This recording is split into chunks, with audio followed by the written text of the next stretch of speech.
Hello hi जय जगन्नाथ सांग मैंने आपण मानक मो यूट्यूब चैनल को स्वागत। तो सांग मैंने आपण मानक आज गोटे नुआ वीडियो एडिटिंग विषय जानवी जो मैंने नुआ नुआ अच्छा जो मैंने यूट्यूब चैनल खोलिया को इच्छुक एवं से मैंने जानी पारु ना कोठू केमितिया आमे वीडियो एडिटिंग करी पकेबू। तो सांग मैंने आपण लॉन्ग वीडियो पकांतु अथवा शॉर्ट वीडियो पकांतु आसतु मु आपण मानक सहजरे शिखेबी वीडियो एडिटिंग करिया। तो सांग मैंने आज आपको सहजरे मुझे शिखेबी वीडियो एडिटिंग। तो प्रथमे आपण मैंने फोन को आसवे फोन रे आसला परे प्ले स्टोर को जी प्ले स्टोर रे देखिए सर्च बार को जी सर्च करेंगे। तो सांग मैंने मोर नेट पैक नहीं तो ये मुझे सर्च करें आगु इनस्टॉल करके तो सर्च करेंगे कौन ना पावर डायरेक्टर आप पावर डायरेक्टर हो काइंड मास्टर हो अथवा जेकोसी वीडियो एडिटिंग ऐप आनी सारापर मुझे पावर डायरेक्टर ऐप रे करे सांग मैंने कहीं से मत बहुत सहज लगे।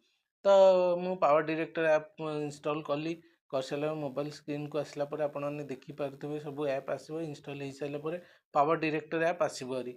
पावर डायरेक्टर ऐप आसला पर सांग मैंने कौन करेंगे पावर डायरेक्टर ऐप ऊपर टच करेंगे।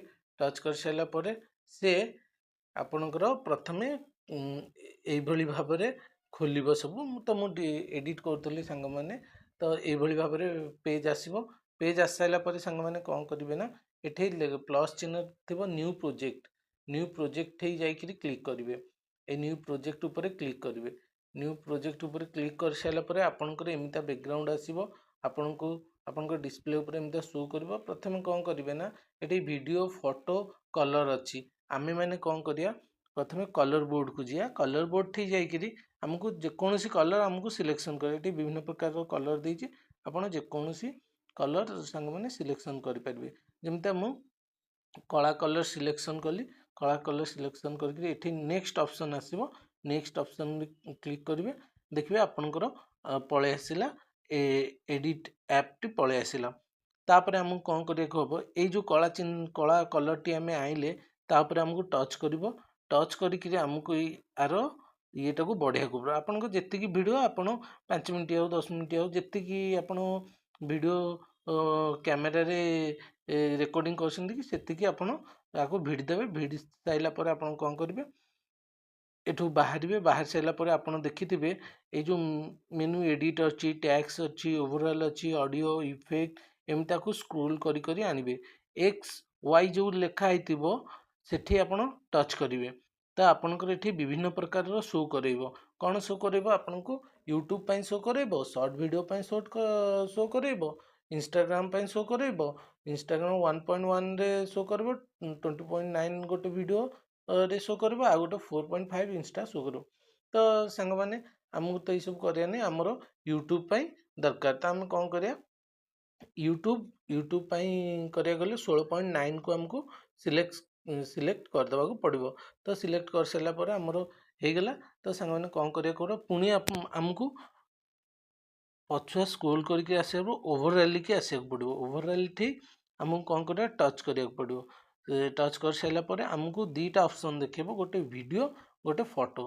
तो आम प्रथम कौन करिया आम वीडियो ऑप्शन को सिलेक्शन करिया। तो आमर वीडियो ऑप्शन आसला हारी आपण मैंने जहाँ जहाँ वीडियो आपण मैंने ये करेंगे सब वीडियो आपणकर आसब हरी।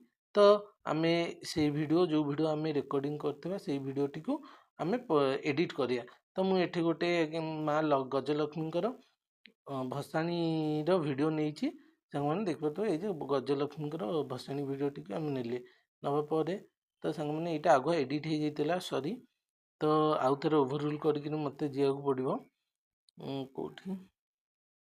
तो सांग मैंने आसिली हेरी मु गजलक्ष्मी अरे यार सांग मैंने आम आसिलु हेरी देखिपे ये आम गजलक्ष्मी मेढ़ भसाणी को आम एडिट करिया। तो देखिपे सांगे ये आसला पर आपण आपको यूट्यूब परफेक्ट ये करेंगे तार कोठरी भितर रखिए एमती भिड़की आस्तेकिना रखिए। तो होगला आमर यहाँ।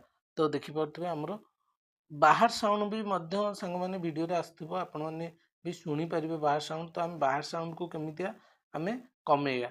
तो सांग मैंने कौन करिया यही जो वीडियोटी आम शूट करूँ ये वीडियो पर टच करिया ता तले ऑप्शन आसो वॉल्यूम ऑप्शन को पलि आसिया वॉल्यूम ऑप्शन रे 100 थी आपड़ जदि चाहिए ଆପଣ ବାହାର ସାଉଣ୍ଡ ରଖିପାରିବେ। ଯଦି ନ ଚାହିଁବେ, ମୁଁ ତ କେତେବେଳେ ବାହାର ସାଉଣ୍ଡ ରଖେନି, ମୁଁ ଜିରୋ କରିଦିଏ। ଜିରୋ କରିଦେଲି। ଜିରୋ କରିସାରିଲା ପରେ ସାଙ୍ଗମାନେ ଆପଣଙ୍କୁ କ'ଣ କରିବାକୁ ନା ଫିରସେ ଆପଣଙ୍କୁ ସେଠୁ ବାହାରିବାକୁ ପଡ଼ିବ। ଭଲ୍ୟୁମ୍ରୁ ବାହାରି ସାରିଲା ପରେ ସାଙ୍ଗମାନେ ଦେଖୁଥିବେ ଆପଣଙ୍କ ଭିଡ଼ିଓ ପ୍ଲେ କଲା ପରେ ଆପଣଙ୍କର କୌଣସି ସାଉଣ୍ଡ ଇଫେକ୍ଟ ଶୁଗାଯିବ ନାହିଁ, ଯାହାକି ବାହାର ସାଉଣ୍ଡ ଆପଣଙ୍କୁ ପାଇପାରିବେ ନାହିଁ। ତ ଆପଣ ଚାହିଁଲେ ଆପଣ ନିଜ ଭଏସ୍ ଦେଇପାରିବେ, ଆପଣ ଚାହିଁଲେ ଗୀତ ବି ଦେଇପାରିବେ। ତ ଏଠି ସବୁ କରିସାରିଲା ପରେ ସାଙ୍ଗମାନେ ଓଭରଅଲ୍ ଆପଣ ଯଦି କୌଣସି ଇଏ କରିଥିବେ ହେଉଛି ଆପଣଙ୍କର ଯେଉଁ କହନ୍ତି ଲୋଗୋ, ଆପଣ ଯଦି ଚ୍ୟାନେଲର ତିଆରି ଥିବେ ତାହେଲେ ଆପଣମାନେ ଲୋଗୋ ଦେବେ। କିଭଳି ଭାବରେ ଲୋଗୋ ଦେବେ ଦେଖନ୍ତୁ। ଆପଣ ଲୋଗୋ ତିଆରି ସାରିଲା ପରେ ଏମିତିଆ ଲୋଗୋ ଉପରେ ଟଚ୍ କରିବେ। ଟଚ୍ କରିସାରିଲା ପରେ ଲୋଗୋଟାକୁ ଆଣିକିରି ଏଠି ଥୋଇବେ। ସେ ଯେଉଁ ଲୋଗୋଟି ଆପଣ ଆଣିଲେ ସେ ଲୋଗୋଟିକୁ ଏମିତିଆ ସାଙ୍ଗମାନେ ଧୀରେ ଧୀରେ ଭିଡ଼ି ଦେବେ। ଆପଣଙ୍କ ଭିଡ଼ିଓ ଯେତିକି ସେତିକି ଓଭରଅଲ୍ ଭିଡ଼ି ଦେବେ। ଭିଡ଼ି ସାରିଲା ପରେ ଦେଖିପାରିବେ ଆପଣଙ୍କର ଲୋଗୋ ସେଟ୍ ହେଇଯାଇଛି। ଖୁବ୍ ସୁନ୍ଦର ଭାବରେ ଲୋଗୋଟି ମଧ୍ୟ ସେଟ୍ ହେଇଗଲା। ହେଇଯିବା ପରେ ସାଙ୍ଗମାନେ ଆପଣ ଯଦି ଚାହିଁବେ ଆପଣଙ୍କର ଏଠି ଲେଖିବେ, ଆପଣ ଯଦି ଦର୍ଶକମାନଙ୍କୁ ଦେଖିବାକୁ ଚାହିଁବେ ଆପଣ କେଉଁ ଭିଡ଼ିଓ ଉପରେ କରୁଛନ୍ତି, ତ ଏଠି ବି ଆପଣ ଟେକ୍ସଟକୁ ଯାଇକି ଆଡ଼୍ ଟେକ୍ସଟକୁ ଯିବେ। ଆଡ଼୍ ଟେକ୍ସଟ ଆପଣ ଓଡ଼ିଆରେ ଆଜ୍ଞା ଏଠି ଲେଖିପାରିବେ। ଓଡ଼ିଆରେ ଆପଣ ଲେଖିପାରିବେ। ଯେମିତି ମୁଁ ଓଡ଼ିଆରେ ଲେଖିଲି ମା ଲକ୍ଷ୍ମୀଙ୍କ ଭସାଣି ଯାତ୍ରା ଲେଖିବି।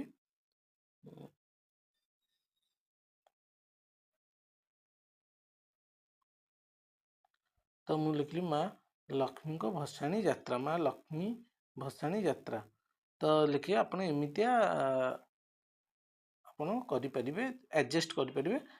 ୟାକୁ ଆଉଥରେ ଏମିତିଆ ଆପଣ ଯଦି ପାରିବେ ଅଳ୍ପ ରଖିବେ ଅଥବା ଅଧିକ। ତ ମୁଁ ଅଧିକ ରଖିଲି ସାଙ୍ଗମାନେ। ଆପଣମାନେ ଗୋଟେ କାମ କରିବେ, ଆକୁ ଯଦି ଆପଣ ଷ୍ଟାଇଲିଶ୍ କରିବାକୁ ଚାହୁଁଥିବେ ତ ଆପଣ ବି ଷ୍ଟାଇଲିଶ୍ କରିପାରିବେ। କେମିତିଆ କରିବେ ଦେଖନ୍ତୁ। ଆପଣ ମା ଲକ୍ଷ୍ମୀଙ୍କ ଭସାଣି ଯାତ୍ରା ଉପରେ କ୍ଲିକ୍ କରିବେ। କ୍ଲିକ୍ ଷ୍ଟାଇଲ୍କୁ ଆସିବେ। ଷ୍ଟାଇଲ୍ଠି ଆପଣଙ୍କୁ କ'ଣ କରିବାକୁ ପଡ଼ିବ, ଏଠି ଆପଣଙ୍କୁ ଯେକୌଣସି କଲର୍ ଯଦି ଆପଣଙ୍କର ଦରକାର ହୁଏ ଏଇ ପ୍ଲସ୍କୁ ଯିବେ। ଏଠୁ ଆପଣ ସିଲେକ୍ସନ୍ କରିପାରିବେ, ଯେକୌଣସି କଲର୍ ଆପଣ ସିଲେକ୍ସନ୍ କରିପାରିବେ। ତ ମୁଁ ନାଲି କଲର୍ ସିଲେକ୍ସନ୍ କଲି। ହେଲା, ଏଇଟା ନାଲି କଲର୍ ସିଲେକ୍ସନ୍, ଏଠି ନାଲି ଅଛି, ନାଲି କରିଦେବି। ତାପରେ ଏଠୁ ଆପଣଙ୍କୁ ବର୍ଡ଼ର ଯେଉଁ ଲେଖା ହେଇଥିବ, ଏଠି ଫ୍ରଣ୍ଟ ବର୍ଡ଼ର ଶୋ ଡାଉନ୍ ଲେଖା ହେଇଥିବ, ବର୍ଡ଼ରକୁ ଆସିବେ। ବର୍ଡ଼ରଠି ଟଚ୍ କରିବେ। ତ ଆପଣଙ୍କୁ ଯେଉଁ କଲର୍ ଦରକାର, କଳା ଦରକାର, ଯଦି ବର୍ଡ଼ର କଳା ହେବ, ଆକ୍ଚୁଆଲି ୟାକୁ ମୋର ଧଳା ଦରକାର, ନାଲିଆରେ ଧଳା ଦେବି। ତ ବର୍ଡ଼ରଟା ଦେଲି। ଆଉ ଏଇ ତଳେ ଯେଉଁ ସାଇଜ୍କୁ ଆପଣ ଆଡ଼ଜଷ୍ଟ କରିବେ, ଧଳା କେତେ ଦରକାର ଆପଣଙ୍କୁ କରିସାରିଲେ ଟିକ୍ କରିଦେବେ। ଦେଖିବେ ଟିକ୍ କରିସାରିଲା ପରେ ଆପଣଙ୍କର ଏ ଭିଡ଼ିଓଟି ସମ୍ପୂର୍ଣ୍ଣ ଭାବରେ ଏଡ଼ିଟ୍ ହେଇଯାଇଛି। ଆପଣ ଯଦି ପାରିବେ ଏ ଭିଡ଼ିଓ ଦେହରେ ଆପଣ ଇଫେକ୍ଟ ବି ଦେଇପାରିବେ, କଲର୍ ବି ଚେଞ୍ଜ କରିପାରିବେ। ଆପଣ ଯାହା ଚାହିଁବେ ଏଠି ଆପଣଙ୍କୁ ସବୁ ଅପସନ୍ ମିଳିଯିବ। ଏଇ ଅପସନ୍କୁ ଆପଣ ତଳ ଅପସନ୍କୁ ସ୍କ୍ରୋଲ୍ କଲେ ଆପଣଙ୍କୁ ବିଭିନ୍ନ ପ୍ରକାର ଅପସନ୍ ମିଳିବ। ଆପଣମାନେ ସେଇ ଅପସନ୍ରେ ଇଫେକ୍ଟ ଦେଇକିରି ଆପଣମାନଙ୍କ ଭିଡ଼ିଓକୁ ଆହୁରି ସୁନ୍ଦର ଭାବରେ ଏଡ଼ିଟ୍ କରିପାରିବେ। ଏଡ଼ିଟ୍ କରିସାରିଲା ପରେ ଆପଣମାନଙ୍କୁ କ'ଣ କରିବାକୁ ହେବ ସାଙ୍ଗମାନେ, ଆପଣ ଏପଟେ ଯେଉଁ ଏଡ଼ିଟ୍ ଅପସନ୍ ଉପରେ ଏକ୍ସପୋର୍ଟ ଲେଖା ହେଇଥିବ, ଏକ୍ସପୋର୍ଟ ଉପରେ ଆପଣ ଟଚ୍ କରିବେ। ଏକ୍ସପୋର୍ଟ ଉପରେ ଟଚ୍ କରିସାରିଲା ପରେ ଆପଣଙ୍କୁ ଏମିତିଆ ଗୋଟେ ରେସିଓ ଆପଣଙ୍କ ଡିସପ୍ଲେରେ ଶୋ ହେବ। ଏଠି କୌଣସି କିଛି ଆପଣଙ୍କୁ ଆଡ଼ଜଷ୍ଟ କରିବାକୁ ପଡ଼ିବ, ଅଲରେଡ଼ି ଆଗରୁ ଆଡ଼ଜଷ୍ଟ ହେଇକିରି ଥାଏ। ତ ଆପଣ କ'ଣ କରିବେ, କେବଳ ତ ତଳେ ଲେଖା ହେଇଛି ପରଚେସ୍ ଉପରେ ଆପଣ କ୍ଲିକ୍ କରିସାରିଲା ପରେ ସିଏ ଆପଣଙ୍କର ଭିଡ଼ିଓଟିକୁ ଡାଉନଲୋଡ଼ କରିବ। କାହିଁକିନା ଏଡ଼ିଟ୍ ଭିଡ଼ିଓଟିକୁ ଆପଣଙ୍କୁ ଡାଉନଲୋଡ଼ କରିକିରି ଦେବ। ଦେଖନ୍ତୁ କିଭଳି ଭାବରେ କେତେ ବେଗାବେଗି ଭାବରେ ହେଇପାରୁଛି। ଏଇଭଳି ଭାବରେ ହେଇଯିବ। ହେଇଯିବା ପରେ ଆପଣ ଅପେକ୍ଷା କରିବାକୁ ପଡ଼ିବ ଟିକେ ସାଙ୍ଗମାନେ, ନ ଅପେକ୍ଷା କଲେ ହେବନି। ତ ଧୀରେ ଧୀରେ ସେ 100% ହେଇସାରିଲା ପରେ ଆପଣ ଜାଣିବେ ଯେ ଆପଣଙ୍କ ଭିଡ଼ିଓ ଏଡ଼ିଟ୍ ହେଇଗଲା। 100 ହେଇଗଲା ସାଙ୍ଗମାନେ। 100 ହେଇଗଲା, ଡନ୍ କରିଦେବେ। ଡନ୍ରୁ ନଟ୍ ନାଉ ଥିବ, ଟୋଟାଲି ଥିବ। ଟୋଟାଲି ଆଜ୍ଞା କରିବେନି, ଭିଡ଼ିଓ ଉଡ଼ିଯିବ। ନଟ୍ ନାଉକୁ ଆପଣ ସିଲେକ୍ସନ୍ କରିକି ଏଠୁ ବାହାରି ଯିବେ। ଏଠୁ ଟୋଟାଲ୍ ବାହାରି ଯିବା ପରେ କ'ଣ କରିବେ ନା, ଆପଣ ଆପଣଙ୍କର ଭିଡ଼ିଓଟିକୁ ଗ୍ୟାଲେରୀ ହେଉ, ଫାଇଲ୍ସରେ ହେଉ, ଯେଉଁଠି ଆପଣ ଯାଉଥିବ, ଆପଣ ଗ୍ୟାଲେରୀ ପ୍ରାୟତଃ ମୋର ଫଟୋରେ ରୁହେ। ମୁଁ ଫଟୋକୁ ଆସିଲି। ଫଟୋକୁ ଆସି ସାରିଲା ପରେ ସାଙ୍ଗମାନେ ଦେଖିପାରୁଥିବେ ମୋତେ ମୋ ଭିଡ଼ିଓଟି ଶୋ କରାଇଲା। ଶୋ କରିବା ଭିତରେ ମୁଁ ତାପରେ କ'ଣ କରିବେ, ଆପଣମାନେ ୟୁଟ୍ୟୁବ୍ ଚ୍ୟାନେଲ୍ ଖୋଲିଥିବେ। ତ ଆଗ ପ୍ରୋସେସ୍ ମୁଁ ଶିଖେଇବି। এইଭଳି ଭାବରେ ଆପଣମାନେ ଭିଡ଼ିଓ ଏଡ଼ିଟିଂ କରିକିରି ୟୁଟ୍ୟୁବରେ ଆପଣମାନେ ଅପଲୋଡ଼ କରିପାରିବେ।